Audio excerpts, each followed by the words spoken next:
Purihin ka, O Yahweh, Ka, O Yahweh, pagkat ika'y mabuti. pagkat ika'y mabuti. Ang iyong pag-ibig, Ang iyong pag-ibig, laging nananatili.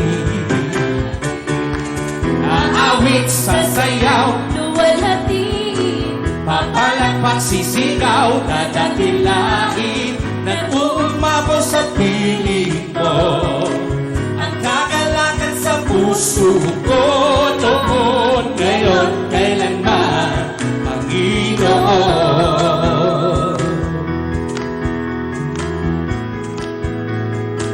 Hey! Purihin ka, O Yahweh, Ka, O Yahweh, pagkat ika'y mabuti. pagkat ika'y mabuti. Purihin ka, O Yahweh, Ka, O Yahweh, pagkat ika'y mabuti. pagkat ika'y mabuti. Ang iyong pag-ibig, Ang iyong pag-ibig, laging nananatili. laging nananatili. Purihin ka, O Yahweh, Ka, O Yahweh, pagkat ika'y mabuti. pagkat ika'y mabuti. Ang iyong Ang pag-ibig, iyong pag-ibig, laging nananatili. Aawit, sasayaw, luwalhati, papalakpak, sisigaw, dadakilain, nag-uumapaw sa piling mo. Ang kagalakan sa puso ko, noon, ngayon, kailanman, Panginoon. Aawit! Aawit, sasayaw, luwalhati, papalakpak, sisigaw, dadakilain, nag-uumapaw sa piling mo. Ang kagalakan sa puso ko, noon, ngayon, kailanman, Panginoon. Aawit! Aawit, sasayaw, luwalhati, papalakpak, sisigaw, dadakilain, nag-uumapaw sa piling mo. Ang kagalakan sa puso ko, noon, ngayon, kailanman, Panginoon. Palakpakan natin ang Diyos! Hallelujah! God is good! all the time. And all the time! God is good. Purihin natin ang Diyos na buhay magpakailanman. Magandang umaga, Luzon, Visayas at Mindanao. I am Del Vitangcol. Welcome to Talita Kum Healing Mass on TV. Today, September 7, is the 23rd Sunday in Ordinary Time. And our guest is the St. Peter Life Plan Mimaropa 3. Let us join the Philippine Ports Authority Port District Office, Southern Luzon Choir, and the San Sebastian Charismatic Choir as we joyfully welcome our Mass Presider, Reverend Father Joey Fallier.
In the name of the Father, and of the Son, and of the Holy Spirit. Amen. The grace and peace of God our Father, the Lord Jesus Christ, the love of the Blessed Mother be always with you. And of your spirit. Magandang morning po sa inyong lahat. Good morning, Father. Sabi mo sa iyong katabi, magandang morning.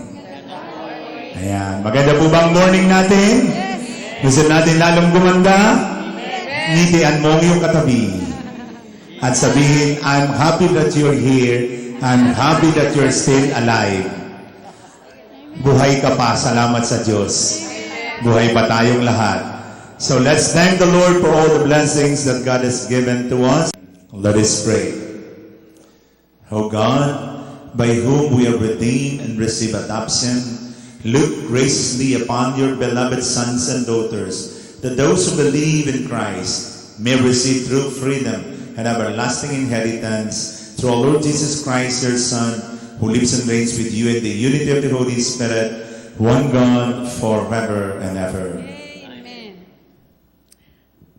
God called Ezekiel a prophet and a watchman to dissuade the Israelites from their wicked ways and to lead them to conversion. In the same way, Jesus invites us to bring back to the right path those who have strayed. Brothers and sisters, the first reading. A reading from the book of prophet Ezekiel. Thus says the Lord, You son of man, I have appointed watchman for the house of Israel. When you hear me say anything, you shall warn them for me. If I tell the wicked, O wicked one, you shall surely die, and you do not speak out to dissuade the wicked from his ways, the wicked shall die for his guilt. But if I will hold you responsible for his death. But if you warn the wicked, trying to turn him from his way, and he refuses to turn from his way, he shall die for his guilt, but you shall save yourself. The word of the Lord. Thanks be to God.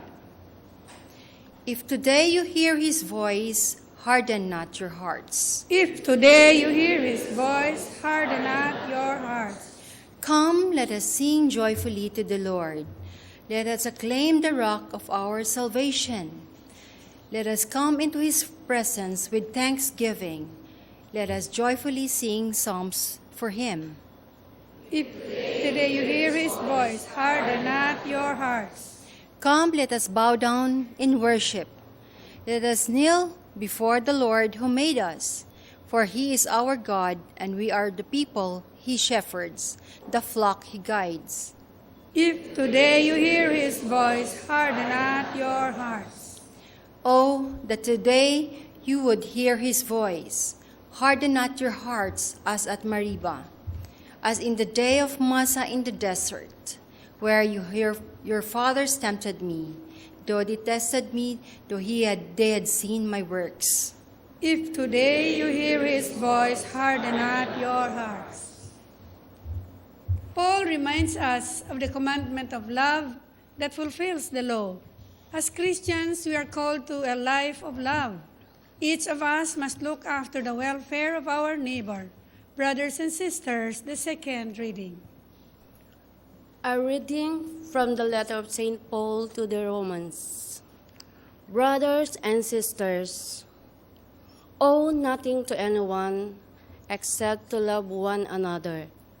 For the one who loves another has fulfilled the law, the commandments: you shall not commit adultery, you shall not kill, you shall not steal, you shall not covet, and whatever other commandments there may be are summed up in this saying, namely, you shall love your neighbor as yourself. Love does no evil to the neighbor, hence, love is the fulfillment of the law. The word of the Lord. Thanks be to God.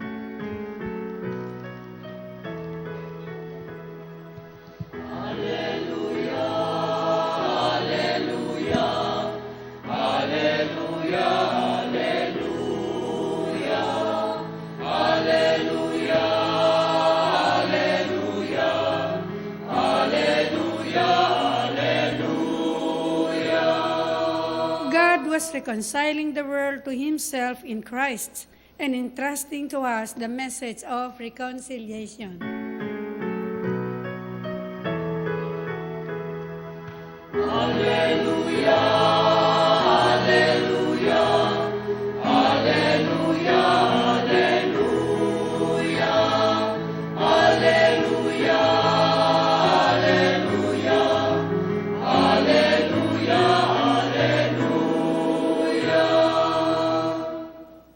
The Lord be with you. And with your spirit. A reading from the Holy Gospel according to Matthew.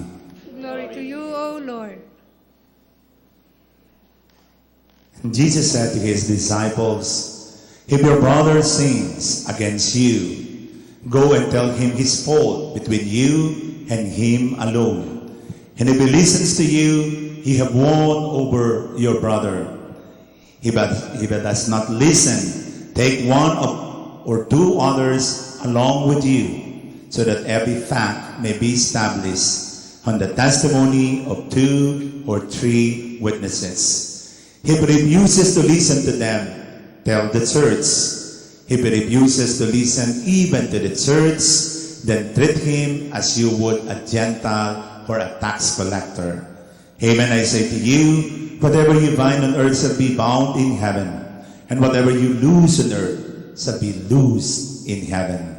Again, amen, I say to you, if 2 of you agree on earth about anything for which they are to pray, it shall be granted to them by my heavenly Father. For where 2 or 3 are gathered together in my name, there I am in the midst of them." The Gospel of the Lord. Praise to you, Lord Jesus Christ. High-tech na tayo ba? Biri mo, naka-prompter na. So nice ko pong i-acknowledge sa umagang ito, my brothers and sisters, my family are present here. Pumunta po sila from America to attend the celebration. Dr. Boyet Palier, ayan. Ayan. Focus lang kaunti naman. Ayan. Okay. Yan. Ito naman po, si Atis. Ito po yung bunso, siya po naman yung panganay. Mukha lang bunso po, pero pitit lang po yan. Si Ate Rosana Palier Nugi. Yan. Katabi po niya si Rafi, ang kaisa-isa po niyang kanilang anak, Rafael Nugi. Anong sinabi ni Lucky Manzano? Yan. Yan. Stand up, Rafi. Yes. Okay. And this is the better half. Bisaya ko, pasensya na. Dr. Horacio Nugi. Siya po ay classical concert pianist, Doctor of Music. So maraming salamat po sa kanilang pagdating. So ito po sa ating banal na ebanghelyo. Konkretong-konkreto ang ibinibigay sa atin ng banal na ebanghelyo. Isa pong hindi maiiwasan sa buhay. Lalo tigit when it comes to human relationships, ay yung pong pag-aaway. Amen? Hindi maiiwasan po yung conflicts ng mother-in-law sa son-in-law, bianan sa manugang. Hindi maiwasan yung sabihin natin hindi pagkakaunawaan, tension, discord, conflict. At isa po doon ay yung katotohanang mahirap magpatawad. Amen? Sabi ni Sharon Cuneta, forgive and forget. Ginagawa po ninyo? Ngiti lamang. Sabi, opo, labas sa ilong. Pero napakahirap po. It's very hard to forgive and forget. Bakit po kaya? Sapagat kahit napakatagal na nung pangyayari, we simply remember. We do not forget. Ha? Alam po niyo, pag nagpapakumpisal ako, yung sama ng loob nila, sasabihin, Father, alam po niyo, noong 1945 po, ha? Hanggang ngayon, daladala mo pa yan? Opo, talagang hindi ko po malimutan yung ginawa po sa akin, 1945. Ha? Sabi ko, Diyos ko, antindi mo, sis. Hindi mo nalimutan kahit pa paano. And that is really true. The problem is, we simply do not forget. Pero meron po ang suggestion si Timothy Radcliffe, isa pong OP. Ano po ang sabi niya? Forgiveness is not forgetting the Good Friday. It is remembering in a different perspective. It is the raising of the Father of the Son on Easter Sunday. Kaya wag po tayo magpapako sa Biyernes Santo. Tinan mo yung mukha mo, parang Biyernes Santo. Kaya sabi mo sa iyong katabi, tama na ang pagsimangot. Sabi mo, tama na ang pagsimangot. Si Kristo ay kasama natin. Amen? Palakpakan natin ang Panginoon. So another, na napakahirap po sa human relationships. Ako po bilang pare, marami akong nakasalamuhang mga tao, marami akong nakasama sa community. Napakahirap din po ito pong isang aspetong ito. To correct a brother who commits mistakes. Amen?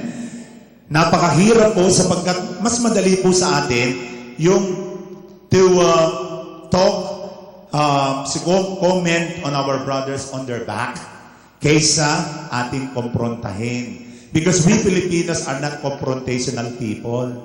Amen? Galit ka na, nakangiti pa rin. Ha? At hindi natin masabi-sabi sapagkat tayo ngay mga pusong mangon.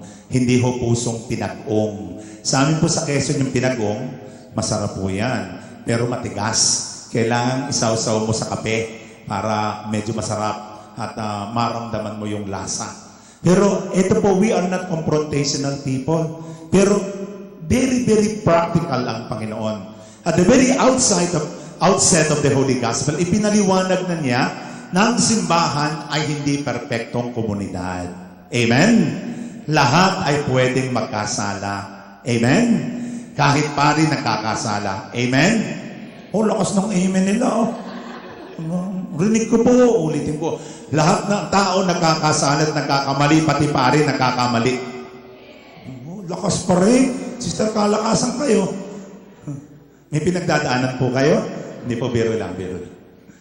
Pero ito po, ang katotohanan, we are in the pendulum.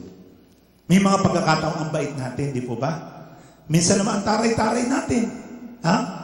Minsan, we are so forgiving. Minsan naman, hindi tayo makapagpatawad. Minsan, tayo'y, we can be so generous and we can be so stingy. Bakit po?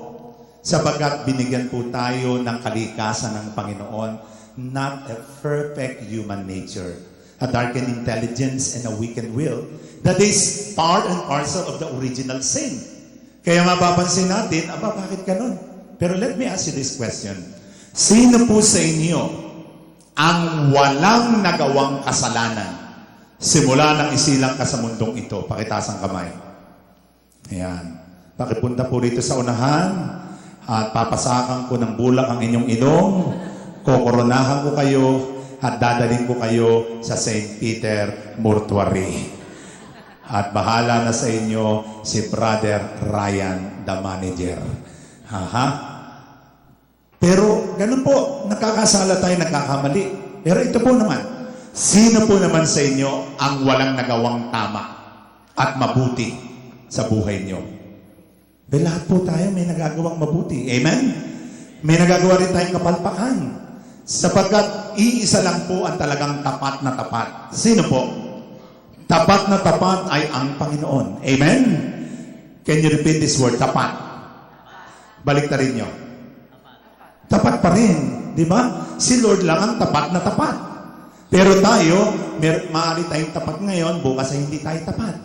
Maaring tayo ay may pagkukulang ngayon, ang bait-bait mo naman sa araw na ito. Kaya nga, there is a need all the time for a room for forgiveness and healing. Kaya nga po, napakahalaga po na ito, we need always check and balance. Kahit ang government natin, there is a need for check and balance. Di po ba? Amen? The legislative, the executive, the judicial, kailangan meron niyang check and balance. Hindi lagi silang tama. Merong pagkakataon na kailangan bigyan ng explanation from different perspective. When it comes to relationship with children, yung mga anak po ninyo, kailangan gabayan ninyo. You need to check your children's friends. The children's hobbies. Mama rin, nakabatat nga sa computer, pero ang mga pinapanood naman ay sex and violence. Kaya pala hindi na napupukna. Sasabi, Mami, manggagawa lang po ako ng assignment. Ayun. Doon na makikita ninyo na doon na nakapokus. You need to check the friends of your children. Kasi maaaring mamaya, even their intimates, baka mamaya pagdating ng araw, abay, imbes na makagraduate, marriage degree ang ibigay sa inyo. At kaya pag kinasal na sila, ang sagot ay hindi na yes I did. Hindi na yes I do. Yes I did na. At meron nga po akong kinasal, abay, pwede nang pagkatapos ng kasal ay diretsong binyagan na at muntik na lumabas yung bata. Kasi ang sagot nila, yes I did. Kasi nga, we need to check. Second, siguro po bilang mga magulang, let us always check on our children sapagkat minsan because of our lack of parental and guidance, nabubuslot, nasisinsay ang ating mga anak. So there is a need of continual healing. Kaya maaring merong di pagkakaunawaan ng bawat isa. Kaya sabi ng Panginoon, very, very practical ang kanyang sinabi ngayong umagang ito. There is a need for fraternal correction. Pero meron siyang sinuggest na 4 na bagay. Number 1, when you're doing a fraternal correction, just remember, what is fraternal correction? Fraternal correction is ordained, or it is an expression of one's act of love. It is an act of love. It is not born out of wrath, judgment, and condemnation brought about by our self-righteousness. So, born out of love. Amen? Pangalawa, anong intention na nagko-correct? Those who are correcting must have this kind of attitude to help the person who are down. Amen? Not to condemn the person, not to downgrade the person, but to help him realize what is needed to be realized. Amen? Kasi marami nagko-correct. Meron pa Father, pagdasal nga po ninyo. Ito, kasi po ito pong si may number 2. Alam po ninyo, chismisan ang labas. Divine chismis. Kaya po kailangan po siguro the motivation is love. Amen? So, ano yung sinuggest ng Panginoon na 4 na bagay? Number 1, if you're doing a fraternal correction, do it privately. Kayo lang dalawa muna. Mag-usap kayo. Don't broadcast it. Don't announce it. Don't invite media. Don't invite PBB4. Don't invite journalists. You have to talk it privately. Amen? Naalala ko po nang malapit na akong ordenahan. Saka naman po ako na in love. Kinorner po ako ng mami ko. Hindi niya sinabi sa marami, hindi siya nag-iskandalo. Sabi niya sa akin, anak, let me tell you honestly, Kristo o Kristi? Sabi ko, nakarating na po sa inyo. Oo, Kristo o Kristi? Sabi ko, Kristo po. Okay, then decide.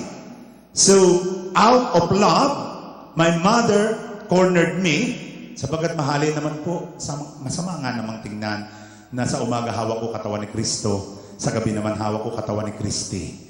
Kaya, I was given the light.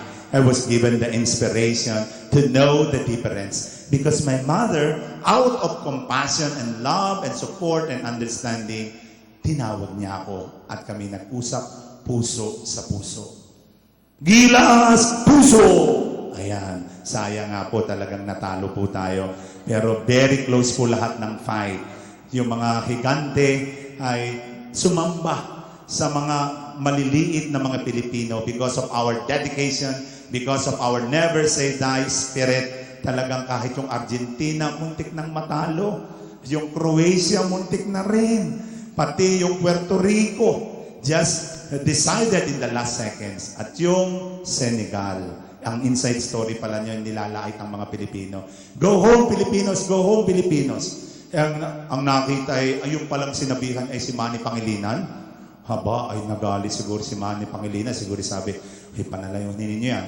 Kahit ibahagi ko sa PLDT, Meralco Smart, basta taluhin ninyo yung Senegal na yan.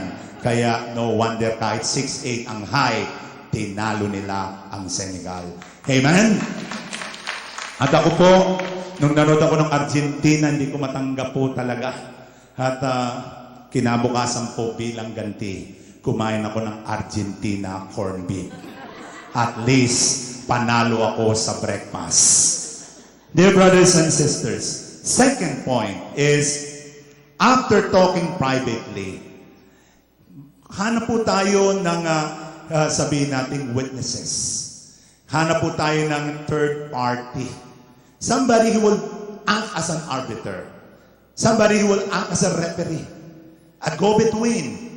Para sa ganon masabi mo yung dapat mong sabihin. Well, the Lord is very practical. Di ba? Parang Pilipino lang. Kaya ganito po yung mga lumalapit sa akin, Father, ako po yung kaibigan po ba ako? Kaeskwela po ako ni Dr. Buyit nung high school. Hay, ako po yung kalaro ng ate ninyo doon sa Jackstone. Tagal na noon. At hahanap lang ng koneksyon. Kababayan po ninyo ako. There is no more need of name dropping. Just tell me what you need and I'll be available for you. What you need to do, go to Kamay ni Jesus every Wednesday and Saturday and talk to me. No more name dropping, no more third party. Amen? Pero that is also one of the suggestions of the Lord in the Holy Gospel. But the third is after having the third party, go to the church. The church will give you an exhortation, a teaching, a direction, a spiritual direction, not a condemnation. Kasi ang simbahan po parang mga nanay. Di po ba kayong mga nanay, pag yung mga anak ninyo, masakit sa inyong kalooban na paluin ng inyong anak? Amen? Pinapalo po ba ng inyong mga anak? Aba, opo, minsan. Minsan kailangan paluin, di po ba? Pero kaunti lang. At pag pinalo natin, di ba parang naluluha din kayo? Nakakita ko ng isang nanay na habang pinapali, umiiyak din siya. Bakit? Sapagat ang simbahan po'y parang ganyan. Inang nagdidisiplina. Naliligayahan sa kaligayahan ng anak. Nasasaktan sa kabiguan ng kanyang anak. Kaya nga po, the value of going to the church. The church will give you direction. Now, the value of praying of a community. Sabi nga natin, sakit ng kalingkingan, damdam ng buong katawan. Every personal sin that we commit has a social dimension. Kaya merong mga taong Father, bakit po hindi ipinasok yung nag-suicide sa simbahan? Abay, it is not a condemnation of the dead, but it is a discipline for the living. Para sa ganon, madisiplina yung mga tao para not to imitate that kind of person na nag-suicide. So, the church has to decide and give exhortation. Now, the second point of our Holy Gospel is the value of praying together. Sino po sa inyong nagdadasal as a family? Wala. Ang kawawa. Nalimutan. Sino po nagdadasal ng orasyon? Ay, hindi na alam yung orasyon. Yung Angelus, nung unang panahon po kasi, na pag alas 6 ng gabi, pag bumatingting na, takbuhan na kami magkakapatid, magdadasal kami ng Angelus. Latin pa yun, sa lola ko. Pag wala ka doon, patay ka. Sasabihin ng lola ka, ibibiting kitang patiwarik. Aba, isipin mo lang na ibiting ka ng patiwarik, nakakatakot na. Sino po ang sama-samang sumisimba tuwing linggo? At least may 2, 3, malungkot, 4, 5, 6. Alam po niyo, this is the strength of our family. Kaya nga po, ito po ang lakas ng pamilya kapag tayo sama-samang nananalangin sa Panginoon. Amen? What is the value of praying together? Yung kasabihan, there is strength in unity. Mababanggit po natin na kapag, ito po, when you talk about mathematics, 1 plus 1 equals, yan. Pero sa synergy, 1 plus 1 equals, can be 4, can be 5, can be 10, can be 6, can be 1,000. Because there is strength in unity. Pag pinagsama-sama mo ang mga lakas natin, ay mabubuo natin ang isang puwersang itong masasabi nating matibay at malakas. Katulad ng gilas. Amen? Katulad ng Lasal na tinalo ang UST kahapon. Congratulations, Lasal. So, dear brothers and sisters, when you think about walis tingting, tingnan po natin ang nagagawa ng walis tingting. Isang walis tingting, pang tutuli, tinga. Pero pag pinagsama-sama ninyong walis tingting, hindi po ba nakakalinis ng buong bahay? Amen? Kaya nga po kung sama-sama rin ang ating panalangin, hindi maaring hindi pagkaloob ng Panginoon. Amen? So I remember when I was very new in the ministry, nagmisa po ako sa isang basketball court. Punong-puno ng tao. Siguro 2,000 yung mga tao sa buong baryo. Naroon sila lahat. Somewhere there in Quezon. At hindi ko alam kung sino yung mga sumimba, baka may mga NPA din, lahat po Hindi mo naman sinasabi para lang po ito sa Katoliko, ang daming tao. Doon sa pagkakataong yon, umaambon. Sabi ko mga kaibigan, naniniwala po ba kayo na titigil ang ulan sa loob ng 5 minuto? Sagutan lahat sila, Amen! So Diyos ko, napasubo yata ako. Pero sabi ko, taas po natin ang ating mga kamay. Tinaas. Panginoon, naniniwala po kaming patitigilin ninyo ang ulan. Siniko ako ng katabi ko, Father, may bagyo pong dadating. Lumakas ang hangin, lumakas ang ulan. Diyos ko po, sabi ko, Lord, wag naman po. Kung gusto niyo akong mapahiya, pahiyanin. Kung gusto niyo mapahiya kayo, ipahiyanin niyo ako. Pero kung gusto niyo akong gamitin, parang awa na po ninyo. Patigilin na po ninyo ang ulan at kahiya-hiya po kung hindi. At sa loob po ng 5 minuto, mga kaibigan, sabi ko, titigil po ang ulan. Huwag po tayong magsawang manalangin. Makaraan nga po exactly 5 minutes. Not a single drop of rain pour out to us. Yun po ang kapangyarihan ng panalangin na sama-sama tayong nagdadasal. Kapag ako po ay hindi naging effective yung prayer ko, hindi naman po lahat ng praying over ko gumaling. Meron din pong namatay. Pagka-praying over ko, inintay lang ako. Sabi ko, Diyos ko, parang nakamatay pa ako. Pero, mga kaibigan, kapag dumating po sa puntong yon, yung pong mga pictures ninyo, nilalagay ko po dun sa intentions ko, na book of intentions. And then, I ask the congregation to pray over. Alam nyo, after some time, ilalapit, Father, yung sinabi po ninyo na isang bulati na lang hindi pumeperma at talagang mamamatay na, Father, nakarecover. Ngayon po, out of danger na. At bukas po, lalabas na sa ospital. At normal na po ang lahat. Amen? And that is because of the power of the community. Kaya kinakailangan the power of intercession. Huwag tayong magsawang manalangin dahil ang sabi ng Panginoon, 2 bagay.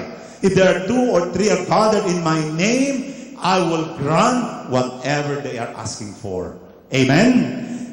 Ibibigay sa atin ng Panginoon. Magtiyaga lang po tayo at maghintay. Ano ba yung pangako ng Panginoon? Why? Pray together. Hindi lamang ibibigay. The Lord said, whatever 2 or 3 are gathered in my name, there I am in their midst. Kasama ninyo ako. Mararamdaman ninyo ang aking presensya. Christ is very present in the Eucharist. Christ is very present in the Word of God being read. Christ is very present in this assembly. And whether you like it or not, Christ is present in the face of the minister.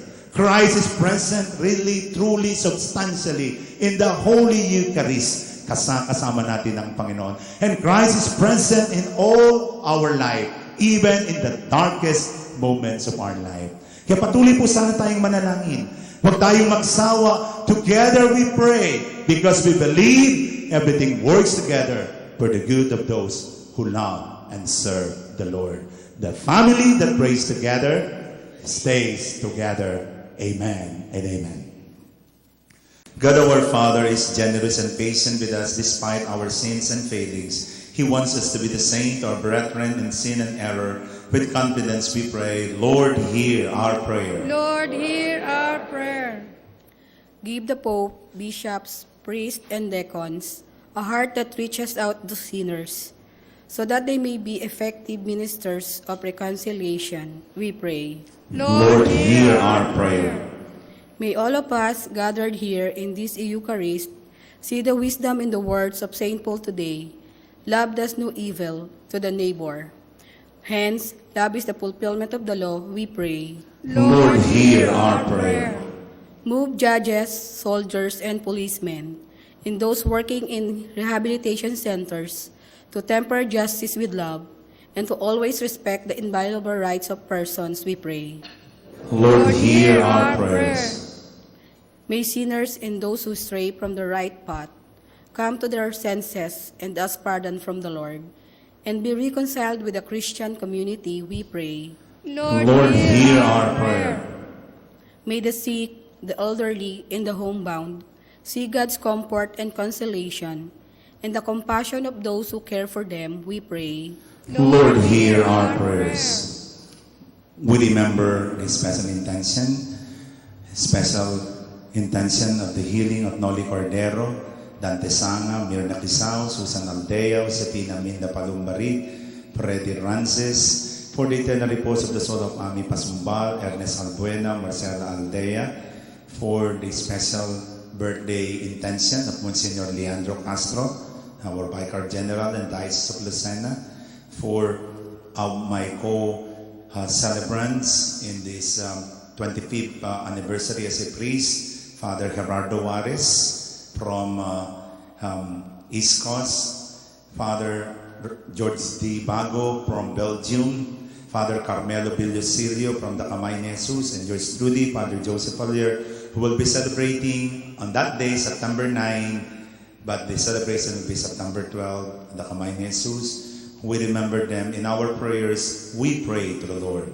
Lord, hear our prayer. We pray for the special intention of Antonio and Carmen Retrato and family, for the special intention of Tom and Belen Batilo and family, for the special intention of Mami Nena Prieto and family, for all our special intentions, we pray to the Lord. Lord, hear our prayer.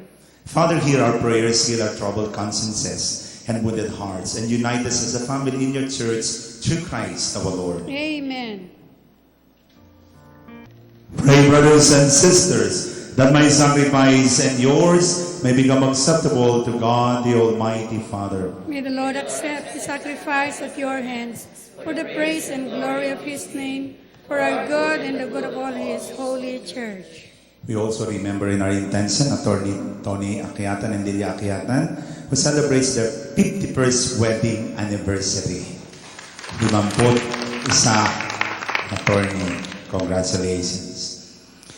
O God, who gave us the gift of true prayer and of peace, graciously grant that through this offering we may do fitting homage to your divine majesty, and by partaking of the sacred mystery, we may be faithfully united in mind and heart through Christ our Lord. Amen. The Lord be with And you. with your spirit, Lift up your we hearts. lift them up to the Lord. Let us give thanks to the Lord our God. It is right and just. It is really right and just, our duty and our salvation, always and everywhere to give you thanks, Lord, Holy Father, Almighty and eternal God.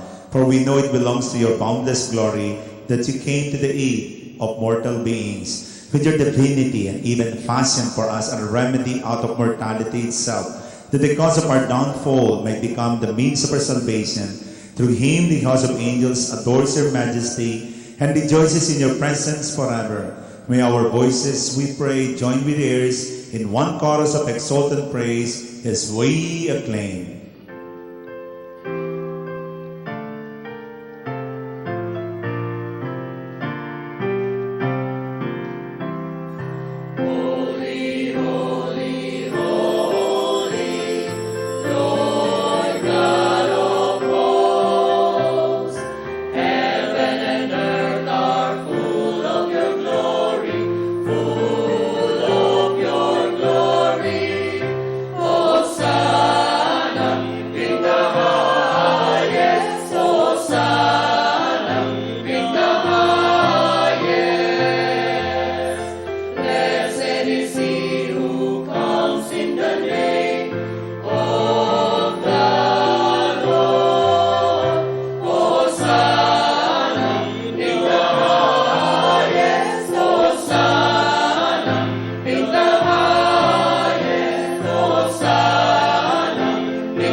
You are indeed holy, O Lord, the fount of all holiness. Make holy, therefore, these gifts, we pray, by sending down their Spirit upon them like the dewfall, so that they may become for us the body and blood of our Lord Jesus Christ. At that time he was betrayed and entered willingly into his passion. He took bread and giving thanks, broke it, and gave it to his disciples, saying, "Take this, all of you, and eat of it, for this is my body, which will be given up for you."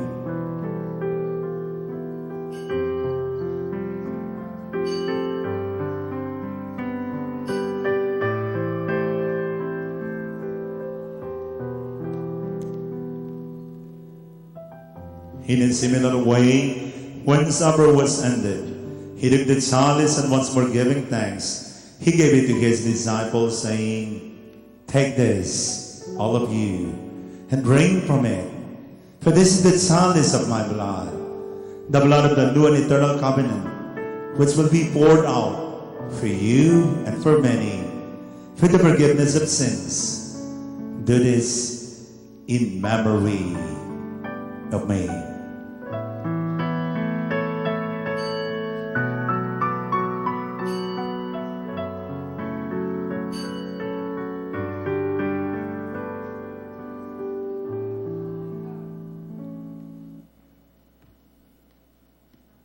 The mystery of faith.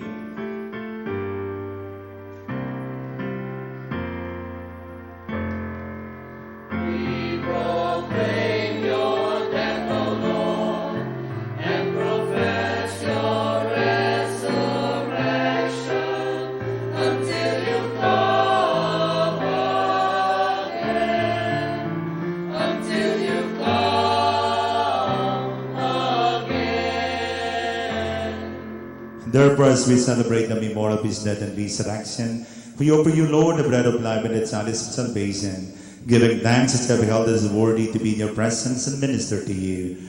Humbly we pray that partaking of the body and blood of Christ, we may be gathered into one by the Holy Spirit.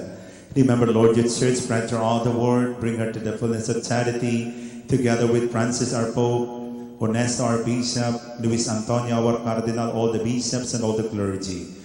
Remember also brothers and sisters who have fallen asleep in the hope of the resurrection, and all who have died in your mercy. Welcome them into the light of your face. Have mercy on us all, we pray, that with the Blessed Virgin Mary, Mother of God, with the blessed apostles and all the saints that please you throughout the ages, we may merit to be co-heirs to eternal life, and may praise and glorify you through your Son, Jesus Christ. Through him, and with him, and in him, O God, Almighty Father, in the unity of the Holy Spirit, all glory and honor is yours forever and ever.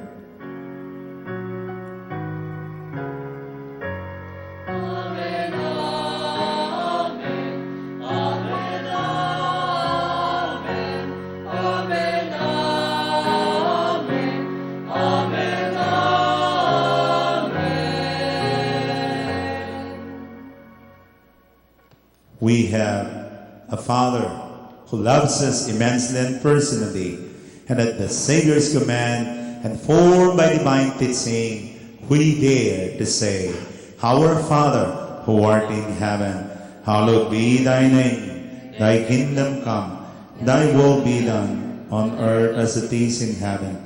Give us this day our daily bread, and forgive us our trespasses, as we forgive those who trespass against us.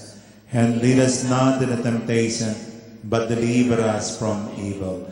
Deliver us, Lord, we pray, from every evil. Graciously grant peace in our days, that by the help of your mercy, we may be always free from sin, and safe from all distress, as we await the blessed hope and the coming of our Savior, Jesus Christ. For the kingdom, the power, and the glory are yours, now and forever. Lord Jesus Christ, who said to your apostles, Peace I leave you, my peace I give you. Look not on our sins, but on the faith of your church, and graciously grant her peace and unity, in accordance with your will, who live and reign forever and ever.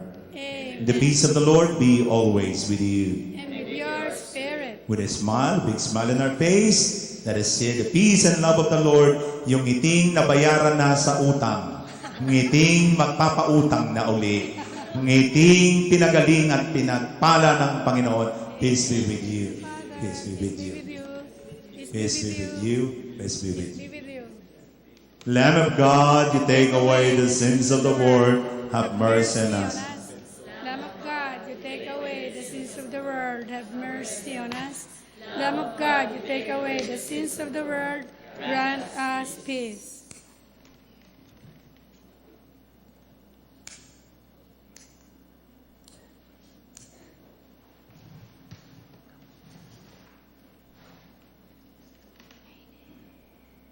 Here is Jesus, the God of tenderness, the God of mercy and compassion, Today, He wants us all to be compassionate to be merciful, to be also loving and forgiving to one another, especially those brothers of ours who commit mistakes and errors.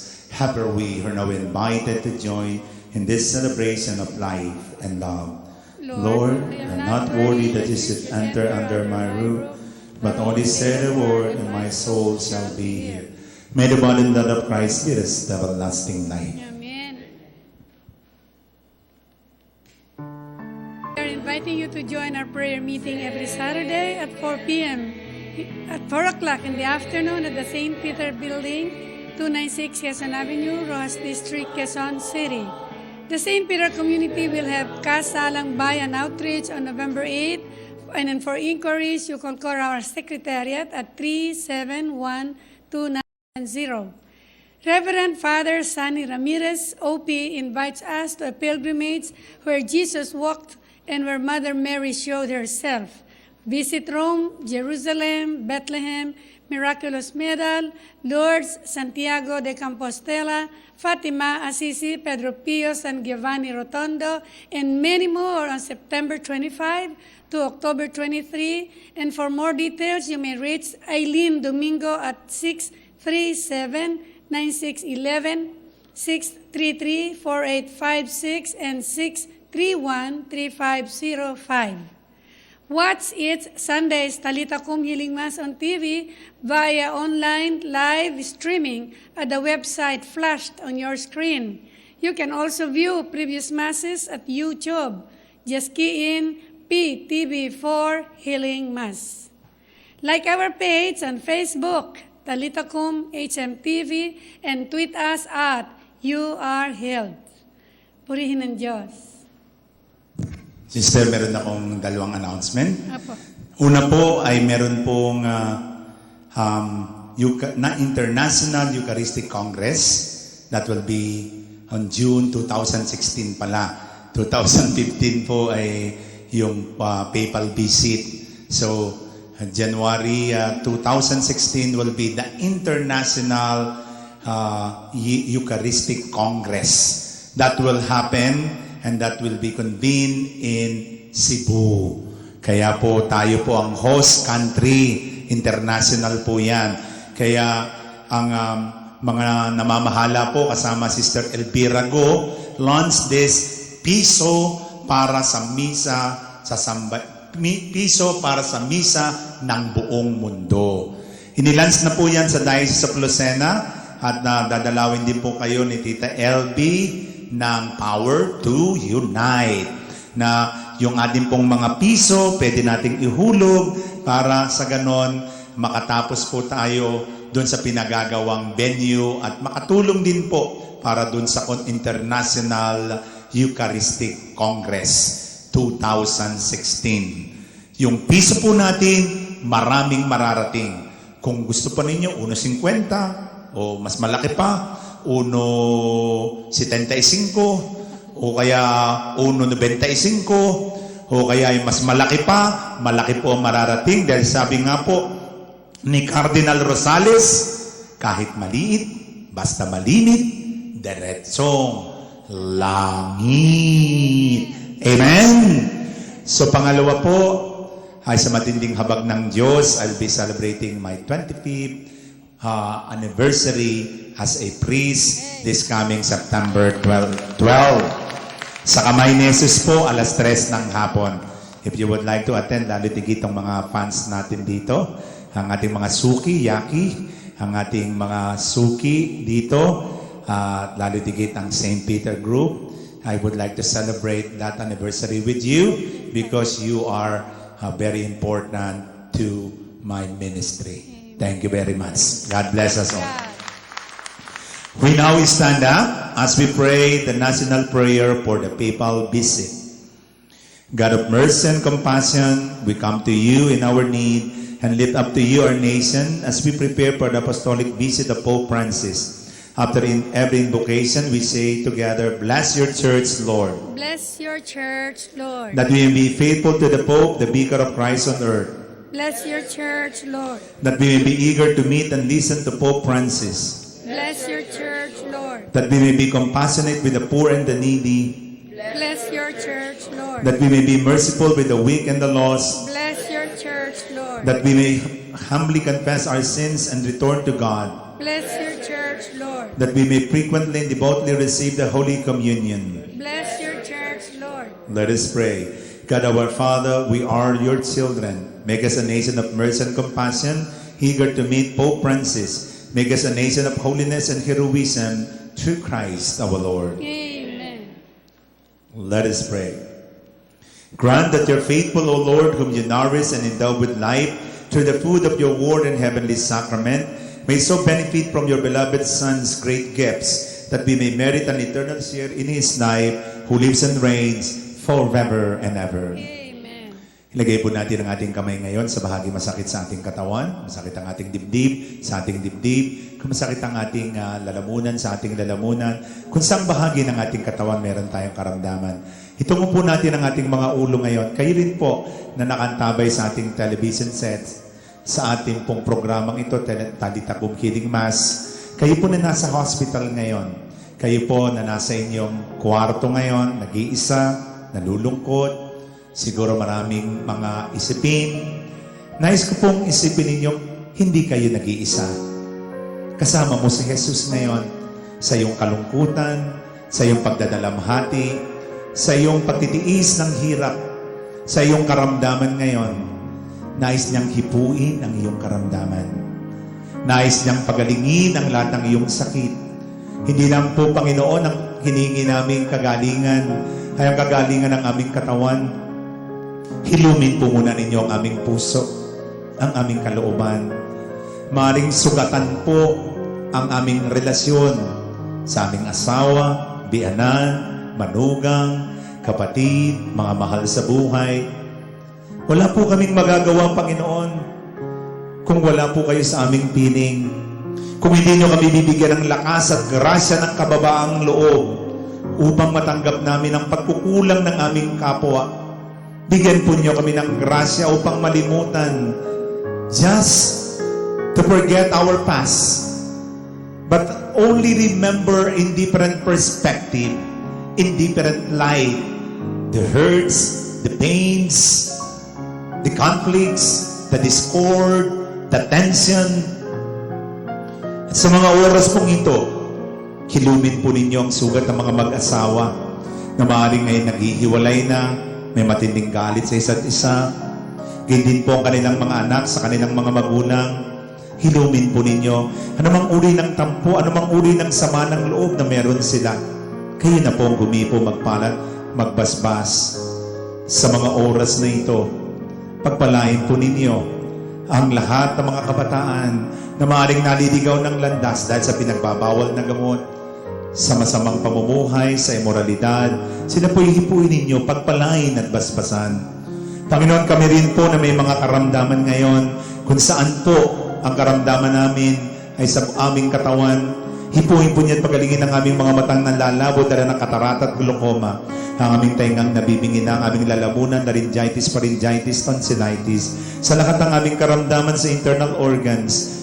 Panginoon, please heal our heart, our liver, our kidneys, our pancreas, our lungs, our spleen, our ovary, uterus, cervix, prostate, small and large intestine.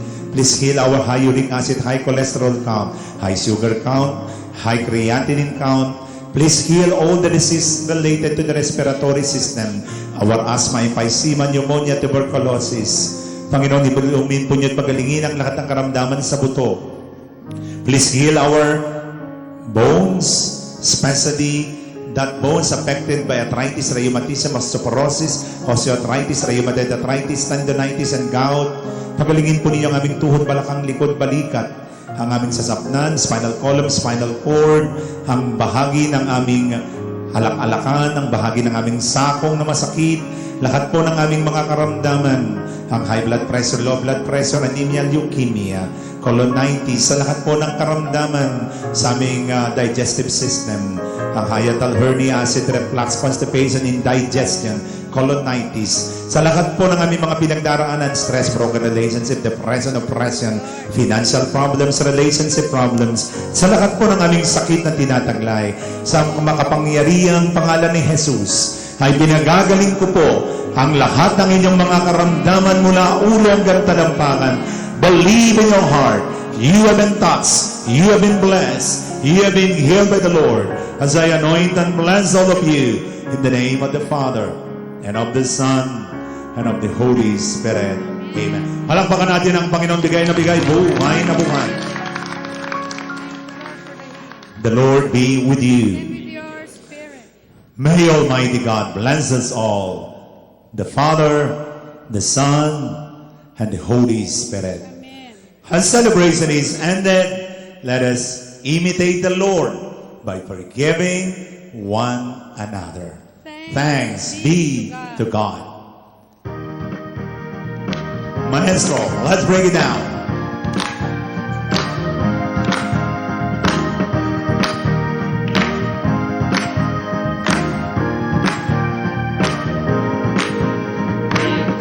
We would like to thank our Mass Celebrant, Reverend Father Joey Palier, the St. Peter Life Plani Maropa 3 with the Regional Manager Albert Umali, the Philippine Ports Authority, Port District Office, Southern Luzon, Choir, and the San Sebastian Charismatic Choir with their musical director Hubert Carrion, the PTB4 Technical Crew, the HMTV production staff, the officers of St. Peter Group Companies, Dr. Mildred Vitangkol, Mr. Ernie Santiago, Mr. York Vitangkol, the elders of St. Peter Community headed by Brother Ernie Bordeos.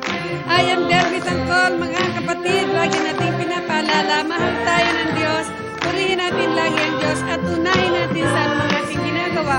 Magandang umaga po, maraming salamat. Purihin ka, O Yahweh, pagkat ika'y mabuti, ang iyong pag-ibig, laging nananatili, aawit sa sayaw, papalakpak sisigaw, nag-uumma po sa piling mo, ang kagalakan sa puso ko.